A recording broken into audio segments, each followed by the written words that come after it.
நீங்கள் அமர்ந்திருந்து நானே தேவன் என்று அறிந்து கொள்ளுங்கள். ஜாதிகளுக்குள்ளே உயர்ந்திருப்பேன், பூமியிலே உயர்ந்திருப்பேன். சங்கீதம் 46 அதிகாரம் 10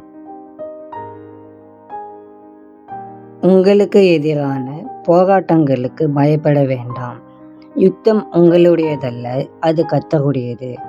உங்களுடைய இருதயத்தின் ஒவ்வொரு கவலையையும், ஒவ்வொரு சந்தேகத்தையும், ஒவ்வொரு தேவையையும், ஒவ்வொரு பயத்தையும் தேவன் அறிந்தவராயிருக்கின்றார்.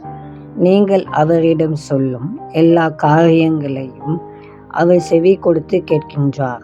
அவைகளை மற்றவர்களிடம் சொல்லி உங்களை பரிகாசம் செய்வதோ அல்லது அற்பமாக பார்ப்பதோ அவரிடம் கிடையாது.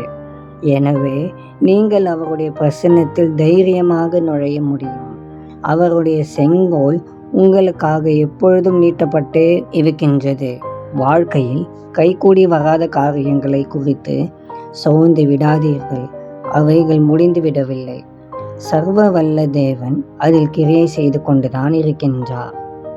உங்களால் பார்க்க முடியவில்லை என்றாலும் திரைமறைவில் உங்களுக்காக பல காரியங்கள் நடந்து கொண்டுதான் இருக்கின்றது. நீங்கள் எதிர்பார்த்து கொண்டிருக்கும் காரியம் தன்னுடைய வழியில் வந்து கொண்டிருப்பதற்காக ஆண்டவருக்கு நன்றி சொல்லுங்கள். எல்லா சக்திக்கும் மேலான தேவனை நீங்கள் ஆராதிக்கின்றீர்கள். அவருடைய ஒரு தொடுதல் உங்களை முன்னேற்றிவிடும்.